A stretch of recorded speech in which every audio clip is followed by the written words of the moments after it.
It's all yours, Boozy, whenever you're ready to go. I'm on. I wasn't aware I was on. I'm sorry.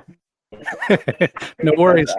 I was staring at my giant face trying to figure out what this red mark is between my eyes. Hey, sweetie? Yeah? Do you know what this red mark is between my eyes? You know how I got it? I don't know. I just noticed it when I went live. Hi, everybody. How are you? It's Boozy here for Furby Q. So, I understand this was originally supposed to be held on November the 6th. Unfortunately, some inattentive, uncaring jackasses scheduled their event for that same day and caused it to be delayed. I have no clue who those people were, but rest assured, if I find them, I will punish them severely.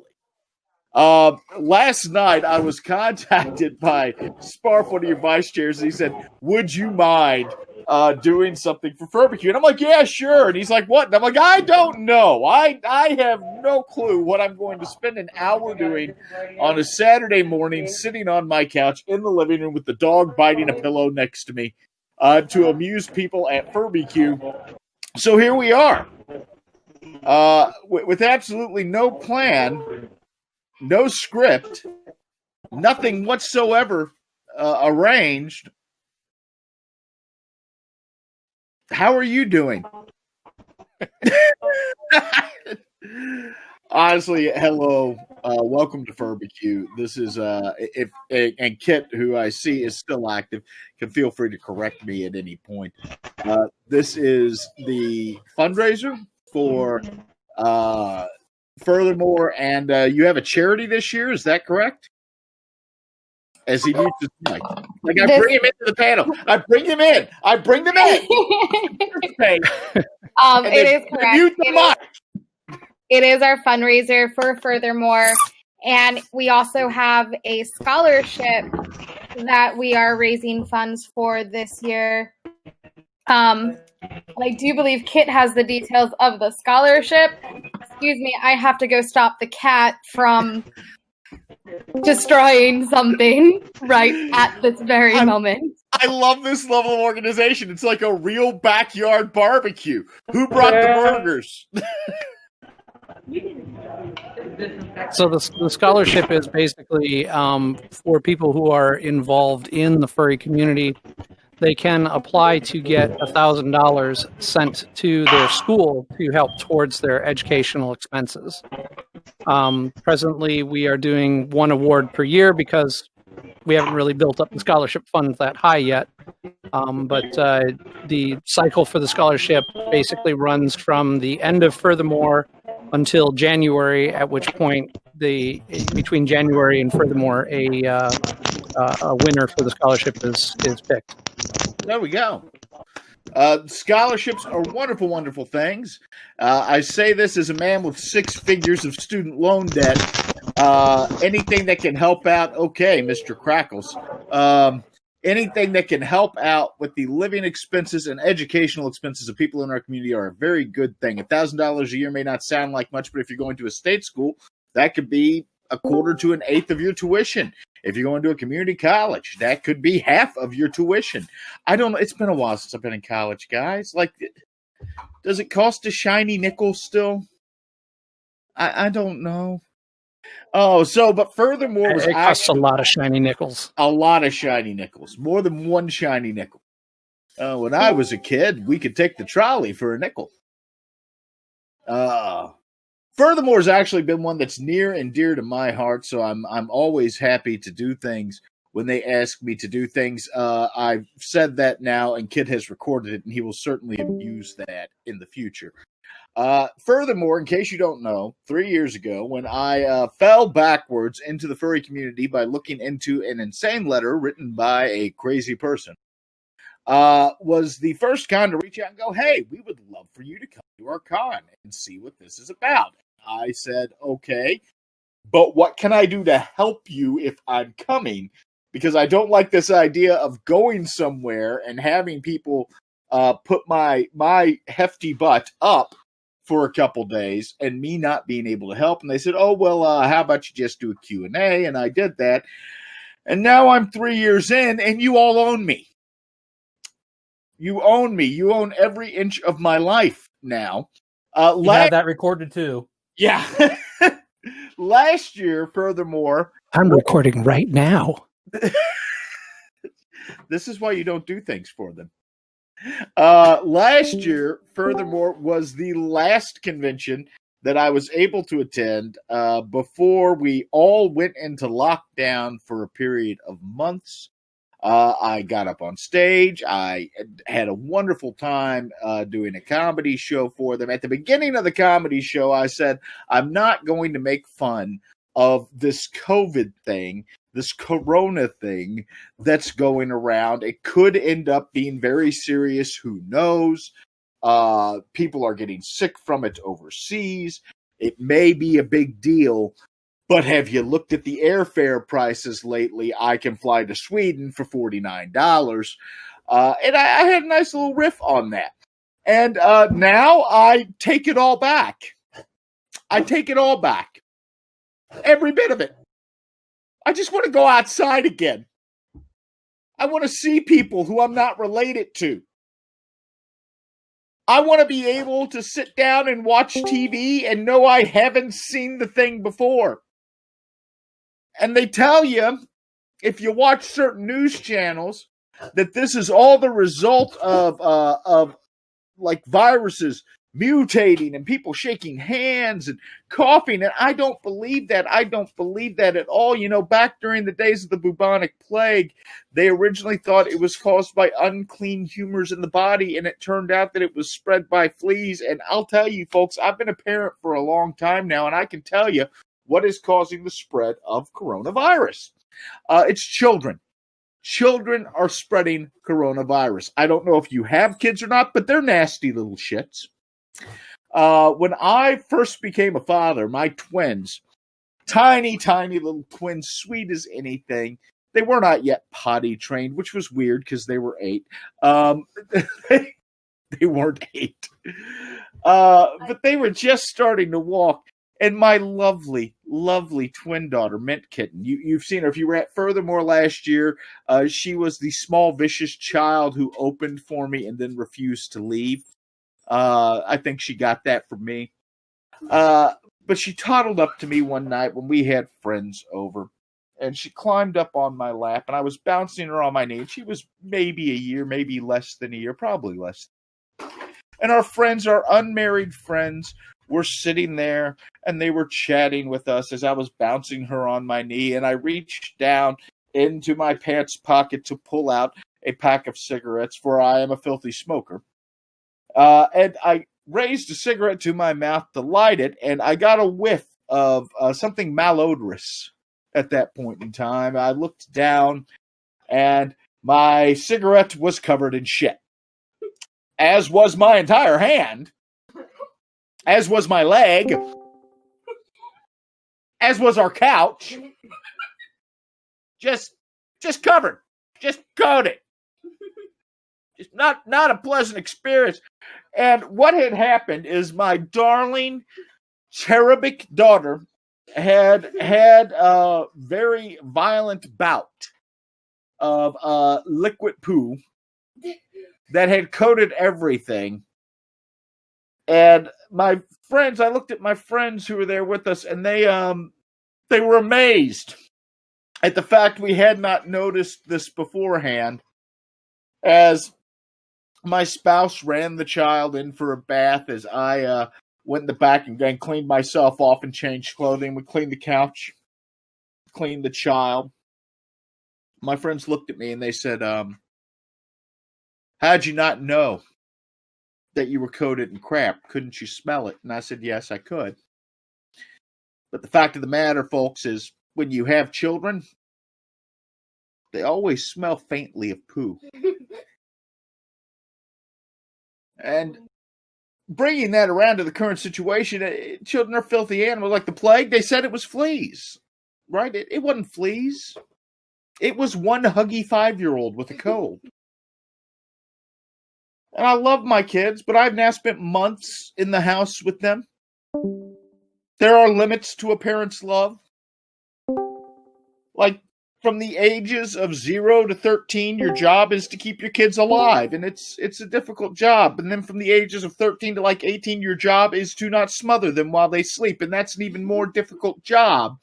So I've spent months in my home with my children suppressing the urge. And at one point, I said, you know what, guys, maybe you should go visit family. We can send you to your great aunt. She's rich and we're in the will. So, in all honesty, I hope you all are staying safe. We're less than a week out from Thanksgiving, a major holiday in the United States, where we typically travel to see our families and to visit with them. It's a time that a lot of people look forward to, that a lot of people like going for. They enjoy spending time with their family and with their friends over the holiday breaks, which just tells me they don't have my family, because my family's the Prozac poster family. I say that, and somebody's going to say, oh, Boozy's making an ableist. I'm not, because everybody in my family is on some type of mental wellness drug. Our dog is on it. I grew up with the dog on Prozac. I shit you not. We had a Pembroke Welsh Corgi. He would lick his paw raw until we gave him the Prozac. And that leads to the question, how fucked up do you have to be that your dog needs Prozac? Like, was he normal before we got him and then he had to deal with us? I love that dog. I miss that dog. He was the best dog in the world. He wasn't a guard dog, but he was one hell of a witness dog. Like, if somebody broke into the house and stole the TV, he wasn't going to stop them, but he'd identify them in court. Hey, it was him, officer. He got old. He got lazy. And he'd go to sleep at the top of the stairs. We'd walk by in the morning, nudge him. He'd lift his head up. We'd come home at night. He'd still be in the same position. We'd nudge him. He'd lift his head up. It's the only dog I ever had. You had to kickstart.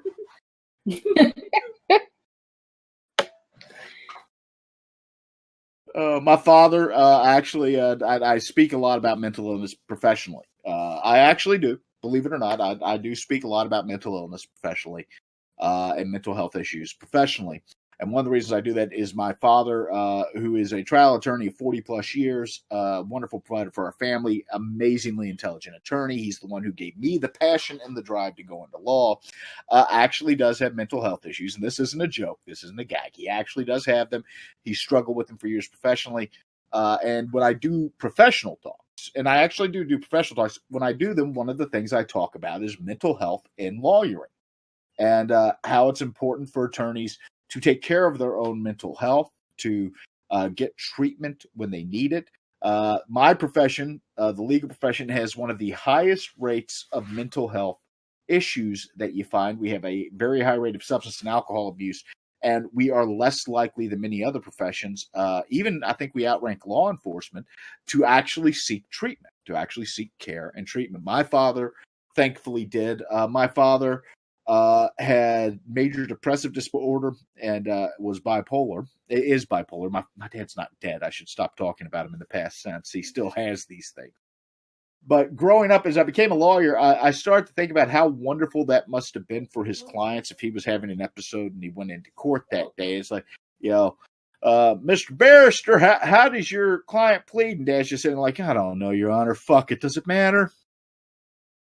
Oh. My mother, though, was not. My mother does not have a diagnosed mental health issue. That she probably should, because she tells me God talks to her. And I asked her what God's saying, and she said in 2016, he said, vote Trump.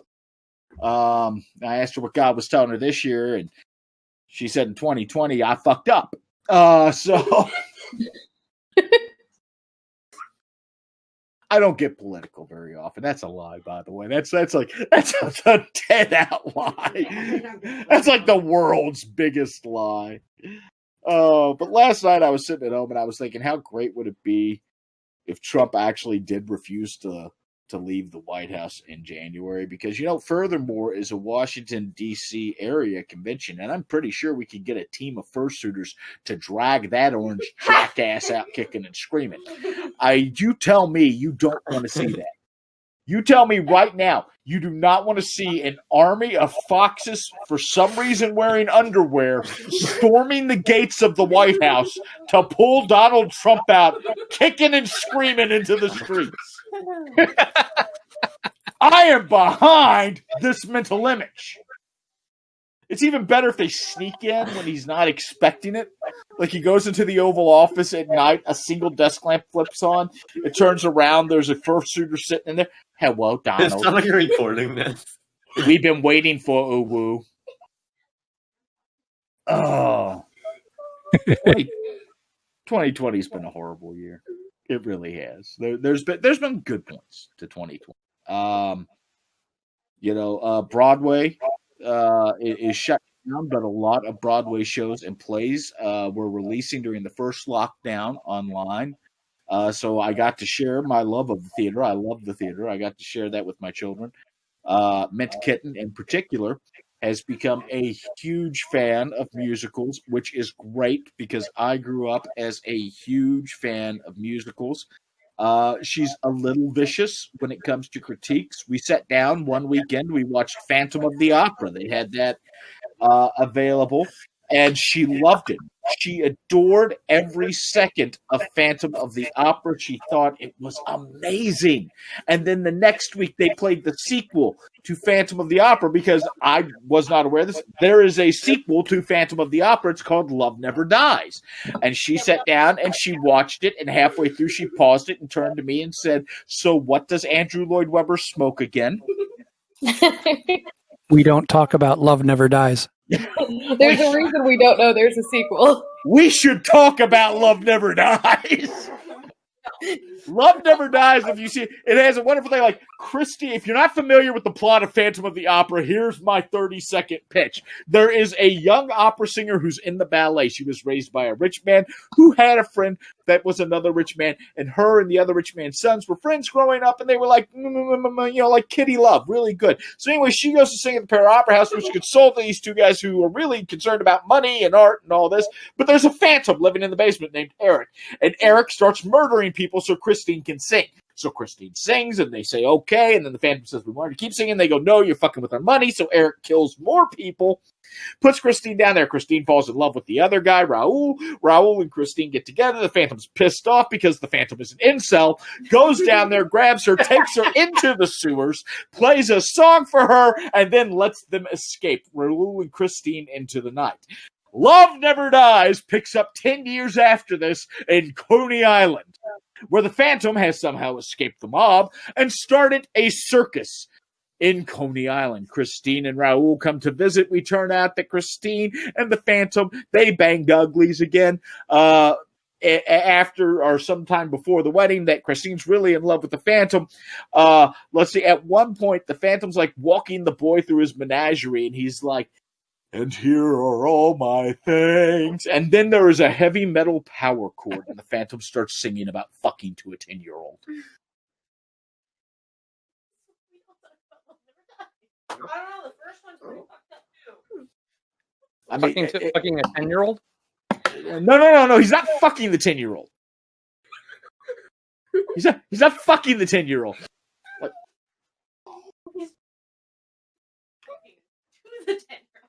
Again, it was Andrew Lloyd Webber's Love Never Dies, not Jeffrey Epstein's Love Dies in a Cell in New York. Okay? There's a reason why we don't talk about this musical ever. By the way, I love the fact that for the first time ever, they can't cut my fucking mic when I do shit like that. Like, I did this shit for Anthrocut. I did an online panel for Anthrocut. I'm sitting there and I'm saying shit. And I'm like, the difference between me doing it on Zoom or me doing it online and me doing it on stage at Anthrocut is online, Kage can't tell AV to shut me off. There's too much gold to shut you off. So we became friends with Love Never Dies for one night. Now it's great though. Now, like Today, one of Mint Kitten's chores is to clean the cat box. That's what she has to do. This autofocus is pissing me off. But one of Mint Kitten's chores is to clean the cat box. My philosophy being they're her fucking cats and I'm not doing it. When she balks, I say, okay, you have two choices. You can clean the cat box or we can watch Love Never Dies. And she'll clean the entire fucking house. You have a weapon to the arsenal. We watched Cats.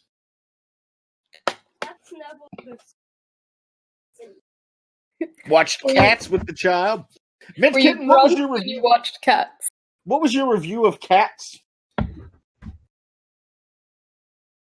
The look I'm getting. They looked like they weren't cats. They looked like they were moles that they stabbed repeatedly and dressed in cat costumes. Her exact words were, does he have like a mortgage he needs to pay or something? Is that why this keeps happening?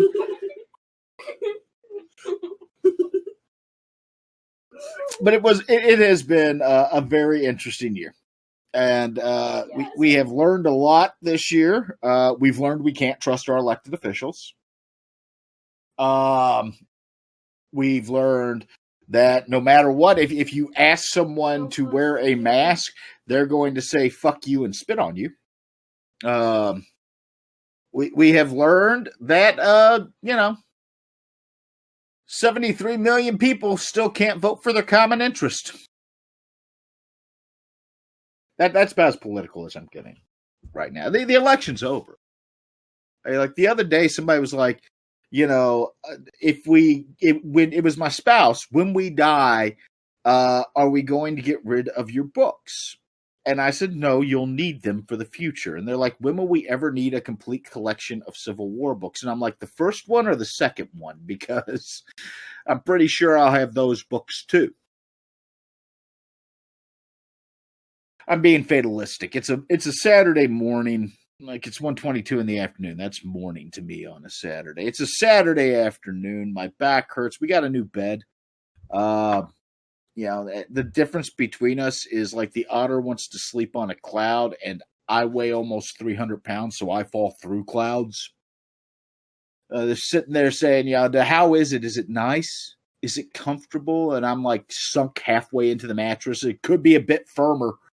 My back hurts. It feels like somebody's like jamming a knife into my back. I ask my spouse, I say, sweetie, would you please walk on my back? And what I forget is my spouse has been exercising. Looks amazing. Has been exercising because we can only have one fat fuck in the family. We have a grocery budget and we've decided to dedicate it all to me. So she's lost a lot of weight, but the downside of my spouse losing a lot of weight is their heels are like daggers. So when they walked on my back last night, it felt like they were trying to shove their foot directly in between two of my vertebrae. So I can't feel my legs anymore. And my back still hurts. This is what happens when I wing it, by the way. Like I came in, I had nothing planned. I still have nothing planned. I'm sitting there like I have a joke notebook. I don't know where the hell it went. It's been months. On the bookshelf. Yeah, I've lost all of this stuff. You know what I did do, though? Somebody, in this time of financial strife, a lot of people are exploring new ways to supplement their income. And one of the things, it's a good thing, that has started happening is families that have always regarded the social safety net as somehow something that only failures rely on have started to realize we have a social safety net for a reason. We have benefits for a reason. The Social Security Code provides disability payments for a reason, and it is to help the least fortunate among us. So part of my practice has become helping people get disability benefits. It's something I was familiar with. I did it when I was as part of my father's office as well. A funny story about that. When you apply for disability, it's not uncommon to get denied. You get denied a couple times. And eventually they will put you up in front of what's called an administrative law judge, who isn't really a judge, but they're described as a judge for that purpose, who will do an in-person interview to determine whether or not you should meet the disability standard. Now, my father had somebody who had been applying for disability. This is a true story, by the way. Who have been applying for disability because of a rather severe mental illness.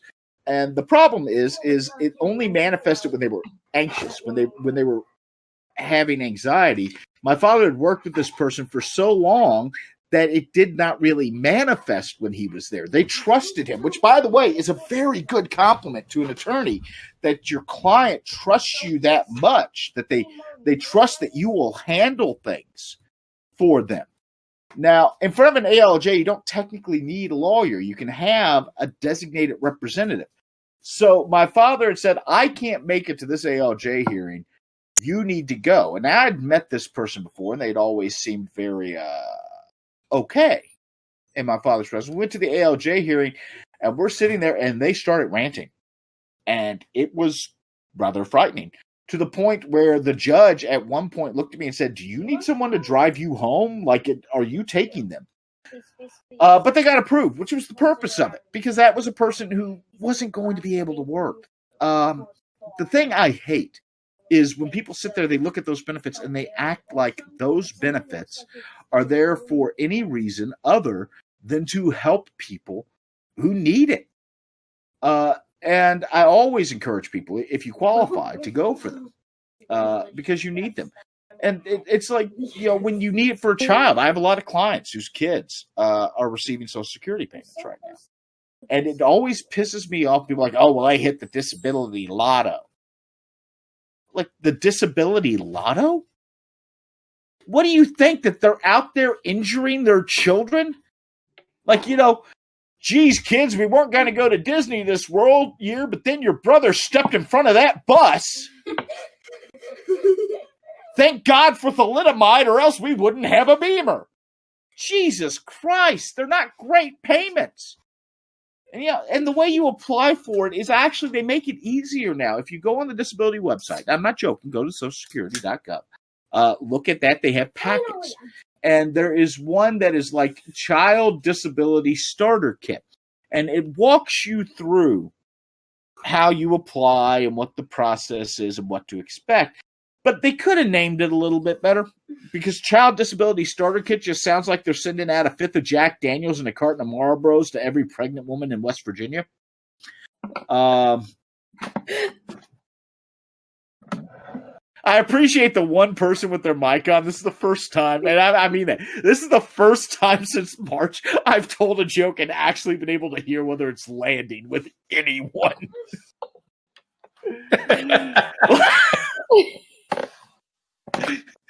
Like, you're like, well, Alkali laughs at your stuff, Kage's laughed at your stuff. I'm like, yeah, but you never know, because we're performers, so we know what the punchline's supposed to be, and sometimes we'll fake laugh at a bad joke to see if we can get you to laugh too. Oh yes, my child. Okay, yes, it's the Donald J. Trump meme. I see. Thank you. I think we've been laughing so hard that we can't reach the unmute button. Yeah. Funny orange man. Oh. Orange. Wow, we have another half hour left of this. So how are you doing? Like, it's weird because the way comedy works a lot of times is like, I'll come home and stuff will happen and I'll just start rambling. And if my spouse starts laughing at me, then I get out my notebook and I start writing down some of the lines, and I build a set around that stuff.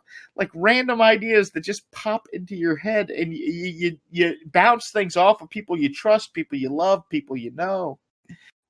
And it's a lot of fun to do that. But, it's been like 8 months. So now I start to do it, and my spouse, my kids are like, okay, we're sick of your shit. Shut up. Dear God, he's going on a riff for a show that will never occur. It has been a difficult year. I'm not going to say it hasn't. We have lost friends. We have lost family. We have lost members of our community. People we know have gotten sick. Hopefully, many of them have recovered for you. It has been a very difficult year. And the fact that so many things are canceled, that we can't be together like we normally would be, that we can't gather together, that we can't talk to each other, that we can't see each other. I know it takes a significant mental toll. It can take a physical toll on people. We're tired. We're exhausted. It's a low level of fear and exhaustion that we have all lived under since March, and we're still under it, and we're going to be under it for a while longer, guys. So I'll tell you the best way to get through alcoholism. Just self-fucking medicate. It's working for me. Like, did you know that very few viruses can survive in a solution of concentrated alcohol? All you have to do is drink until your blood is 99 proof and you're good. Oh, I loved it. There's like the hand sanitizer. Like, for a while, distilleries were like, oh shit, bars are closed. Oh shit, liquor stores are closed. What can we do? And they all converted to make hand sanitizer. And then they opened the liquor stores and the bars for per drink takeout service, and that shit stopped pretty quickly. By the way, I love it. They shut down non-essential services in Pennsylvania, where I am at. They shut down non-essential services, and that included the state store system. In Pennsylvania, you can only buy liquor at a store owned by the state. The state shut down all the state stores as being non-essential. People were pissed at the non-essential shutdown. Like 2 days later, the governor's like, okay, we're going to reopen the liquor stores. And they're like, okay, well, we're still angry, but we'll live now. So that should tell you something. I live in a state where beer and liquor sales were considered essential services because they know what we do drunk. They don't want to see what we're doing. So one of the reasons I actually found out why liquor stores were considered essential is to help avoid all the patients going through DTs in the middle of the pandemic. Yep. Actually, and QM used to work for the state store system here and would tell stories about the people who would wait out front and would come in the moment the store opened to buy liquor. Which last call, most of PA is like 2 a.m. So, and I don't think any bars really open until noon. I think in most places you can't open the bar until noon, which was weird to me because I grew up in a city where last call was 4 a.m. and you could start serving again at 6 a.m. We literally said, if you have to live here, we recognize that you should only be sober about 2 hours a day to get breakfast.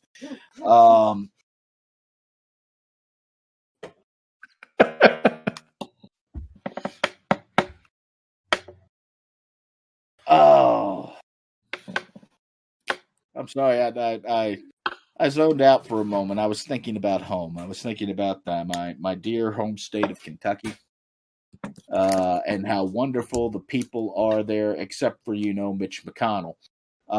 Which, by the way, if you ever are having a bad day and you don't know what to do with yourself and everything feels hopeless, just remember there's a very good chance you're going to outlive Mitch McConnell.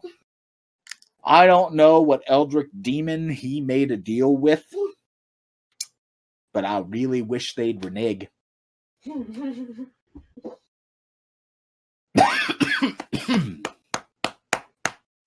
mean, the way he's been looking lately, it looks to me like they're starting to renege.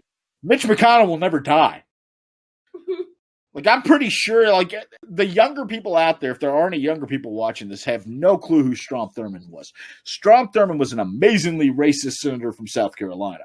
Strom Thurmond sat in the Senate until I was in high school when he finally retired. He had been in the Senate since, like, the 30s. I'm pretty sure Strom Thurmond actually died somewhere around 76. And they just had Jim Henson underneath that chair with his hand up the old man's ass operating him. That's what's going to happen with Mitch McConnell. Have you ever seen Dead Silence? You know the scene at the end where they pan to the back? That's what it is. And Mitch McConnell's just got with fucking Rand Paul just working him like a hand puppet. I'm pretty sure, given the way secrets come out about the GOP, I'm pretty sure it won't be the first time that somebody has said about Mitch McConnell, just put your hand up there and work him like a meat puppet. But I thought that was Lindsey Graham. No, he's got his ladybugs. I don't. That is actually somebody asked me about that. They said we shouldn't make fun of Lindsey Graham if he is gay, and I said I'm not making fun of Lindsey Graham because he's gay. I'm making fun of Lindsey Graham because he's an asshole. There's a difference between those two things. Like I have, as a member of the LGBTQ plus community, I will never support anyone for making fun of somebody for being LGBTQ plus. I will certainly support you making fun of a hypocrite who is finally being exposed. There's a difference between those two things. I'm sorry. I came into this without a set list. I think I'm doing okay. We've only got 24 more minutes. Like, normally I go to barbecues, and when I'm having these conversations at barbecues, I have a nice cold beer in my hand and a hamburger in the other hand. And I'm standing around, and it's just a wonderful time. This is the first barbecue I've been to where I'm sitting on my couch in pajama pants without any alcohol at 1:30 in the afternoon. I would say it's the first indoor barbecue I've been to, but both me and my first apartment manager would know that that's a fucking lie. My first apartment was the Wild West. You know, I chose my first apartment. I was rooming with a guy I knew named Big Walt. Big Walt looked like Stone Cold Steve Austin. Big Walt and I had been friends. We weren't very good friends because I always thought that the best way to end a close friendship was to live together. 13 years with QM has proved that wrong because I've been living with my best friend for 13 years now. And we're still together and we're still best friends. But sometimes I think that's because we're broke and a divorce attorney costs money. But living with Big Walt was fun because the way we decided that apartment was the one for us was like we had looked at a bunch of apartments. We looked at this one and there was a bar in the middle of the living room and we're like, well, that's the one. And they're like, it's in a high crime neighborhood. We're like, but it has a bar. And they said, well, it has brand new shag carpeting, which they haven't made since the 70s. And I'm thinking, well, that's cool. I'm sure they have a warehouse of shag carpeting somewhere. It has a bar. There's mirrors on the ceiling and the wall. We're going, well, all the better to see our way to the bar with. We rented this place. We promptly renamed it the apartment that Anheuser-Busch built. There were beer cans everywhere. We had a couch we found in a dumpster. We didn't have cable. We didn't have Xbox. For some reason, we had a weight bench in the living room. Not really sure why neither one of us lifted weight. But it was a fun time. And then we started the fire. That ended fairly quickly at that point. I'm running out of shit. I'm sorry, guys. I really am. I wish I wasn't. Nobody said you couldn't get some beer and go to town. No, you know what's telling me I can't get some beer and go to town? It's 1:38 in the afternoon, and I haven't ate a damn thing today. Like, after I'm done with this, you know what I'm doing? I'm fixing breakfast. Because it's we have a cooking stream. It's 1:38 in the afternoon. I'm like, time for breakfast. They actually, I got a big thing of sausage yesterday, and then I ordered some food. I'll give it a minute.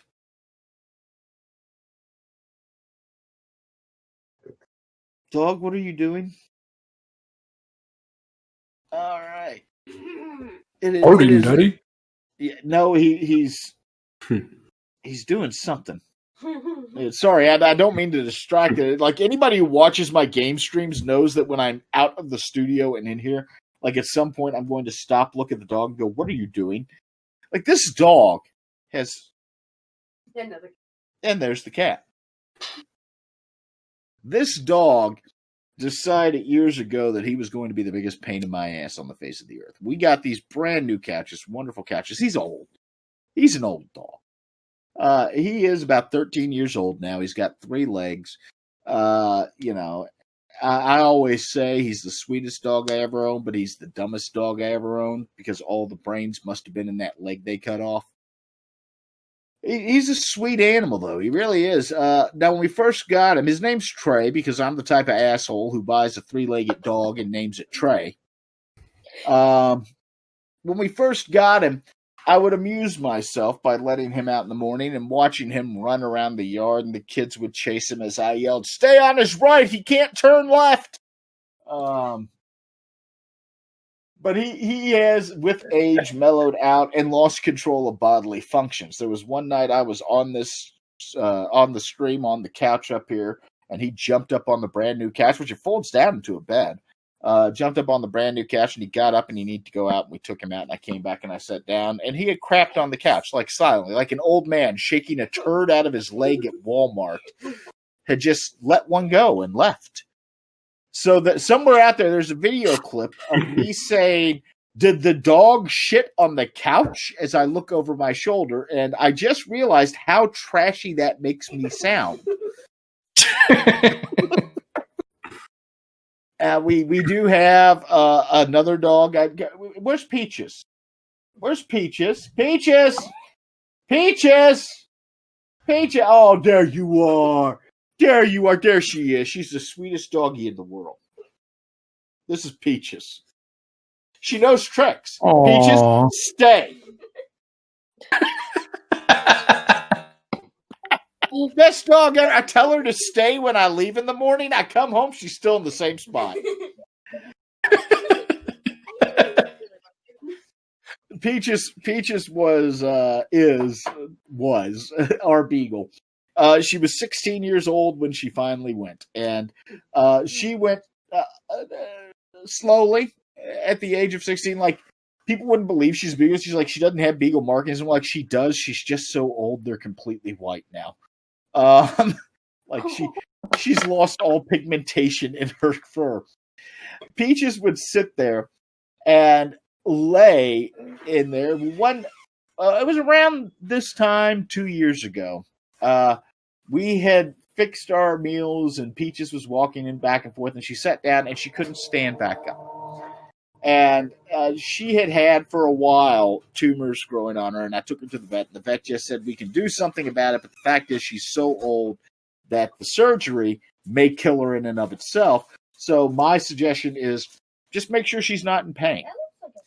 And she had been walking around, and it had been fine. And then one day she laid down, she couldn't get back up. And I said, well, maybe she's just tired. And it went like that for a few days. Like we were sitting there, and I was getting like she never ate better in her life. Like she was getting steak, she was getting ham, and I am, despite all appearances, not a practical person. I don't like making hard decisions like that. So it was QM who came to me and said, we need to have her put down. She can't walk. She's miserable. And I'm like, she looks fine to me. And QM's like, that's because you just gave her an entire ham. The problem with Peaches is Peaches was stubborn. Like, Peaches was not going to die on her own. Peaches was never going to die on her own. Peaches had just made the decision that she would live as long as she could. I am convinced that had we just set her up a bed over there and cleaned up after her, that dog would still be alive today, laying in the corner, never moving, just happily eating whatever was there. That was a stubborn animal. A good example of how stubborn she was. I would tell people, Peaches is so old that she's blind and mostly deaf, okay? She was upstairs laying in our bedroom one night, and I came downstairs, I opened the fridge, and that dog came barreling into the kitchen and sat down in front of the fridge. And I went, oh, Peaches, I'm not going to give you, wait a second, how did you hear the fridge? She wasn't deaf. She just didn't care what we had to say. So she was a cat. Like, we put her in diapers. She became dogs become incontinent as they age. We put her in diapers, right? Her reaction to the diapers was, fuck you, and rip them off. That was an animal that was just more stubborn than any animal I've ever met until this cat. Meet Sheba. Sheba's got one eye, she's snaggle-toothed, and she smells bad. She also, for some reason, loves me. I don't know why. I didn't save her. I came home one day from work. I went upstairs to use the bathroom. I opened the bathroom door. Sitting on the sink was a snaggle-toothed, one-eyed cat with fur in every direction. It looked at me and went, meh. I closed the bathroom door. I walked downstairs. I looked at my spouse. I said, there's a cat in the bathroom. And my spouse said, that's Sheba. She lives here now.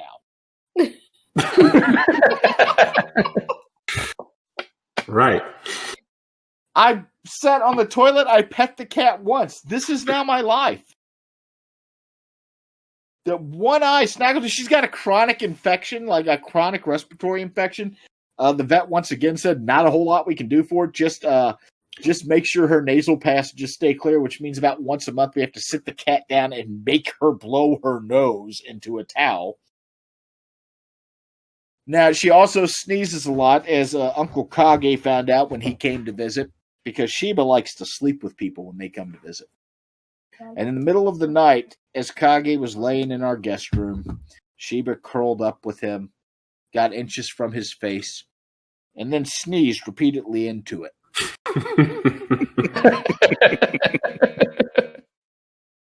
She's a sweetheart. You did that to Giza, too. Yeah, she did that to Giza. She's done that to Alkali. She's a sweetheart. There's our demon cat. Our demon cat. He's a bit of an asshole. I can't think of anything he's done recently. Tried to lick his balls and fell off. Oh yeah, this is the least graceful animal I've ever met. Yeah, I said that about a cat. He sits on the edge of the table. Let me introduce you to Bot. This cat sat on the edge of our table one day. I was sitting on the other end of the kitchen table. I was working on something on a Saturday morning. Everybody else was in bed. I look up, and the cat's sitting on the other end of the kitchen table, and he sits up, and he starts to groom himself. And as he's grooming himself, he's got one leg just splayed all the way out. He's down there. He's going to town, and I'll watch him edge himself closer and closer to the edge of the table. And it becomes somewhat of a fascination as I'm staring at the cat, edging closer and closer to the edge of the table, thinking, that cat's going to fall. That cat's going to fall. That cat, surely he will not fall. Surely he will realize how close he is. And he was about half an asshole over the edge of the table when he fell directly to the ground, slammed into the floor at full speed, stood up, shook himself once, and then lounged on the floor as if he meant to end up in that position. We refer to him as the bastard cat. We refer to him as the bastard cat because he still has his testicles. We were getting ready to get them chopped off when the lockdown came into effect and they closed everything down. So what we now have is an adolescent cat with rather pronounced testicles that enjoys fucking shit up. To the extent that there have been days I've come home, looked at what he's done, and said, somebody go get me the rubber bands and a garden shear. I know how to do this.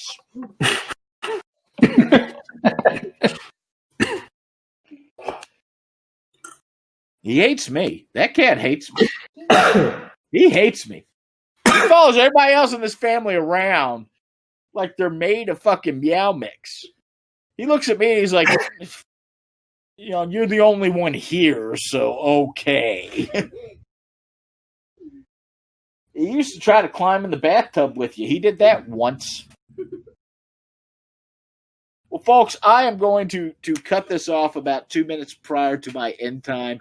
And hand it over back to your lovely conscience. I will say, as we finish this up, once again, thank you for joining us. Thank you for coming to Furbarbecue. Thank you for supporting Furthermore. If you can give to help them, all the cons are suffering a bit this year.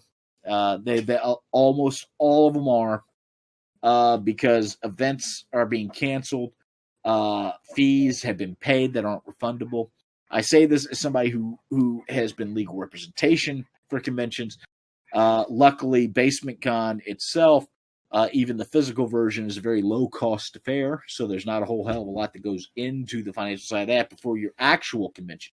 The ones that take place in hotels, the ones that have that space, there's a lot of expenses there out. So if you can give to help, please give.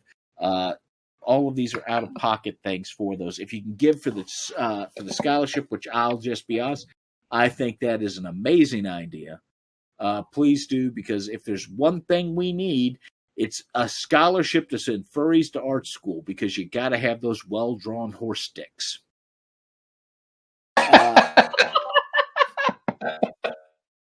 Until next time, thank you all for joining me on this Saturday afternoon. I hope you enjoy the rest of your day. I am Boozy Badger. You are not. You have a wonderful day. Goodbye. Hey, Boozy. We missed him. I'm still here. You're still there. Okay. I was going to say, what I didn't hear what you were going to shave off for donations to Mid-Antro. Absolutely nothing. I haven't shaved since Basement Con. You've scared me. All right. So real quick, while you were on the show there, we want to send out some thanks there to Head Fox. Looks like they sent in a $100 donation. So thank you very much for doing that. And there's a couple other people on there who I don't have furry names for, so I don't want to say their real names. But in all, so far, we have about $170. So there you go. That's how you do it. That is. Yep, it's a start. It's a start, and everything helps. So that's 2/10 of one scholarship. Exactly. So, all right. You all have a wonderful day. Thank you for having me. Silver Gato Man, he bought me a coffee. Silver Gato Man, here is the song for thee. He likes to video all the panels at the cons. You should go and watch them whether they are short or long. Silver Gato Man, you video that's not a jibe. All of you go to his YouTube channel and like and subscribe.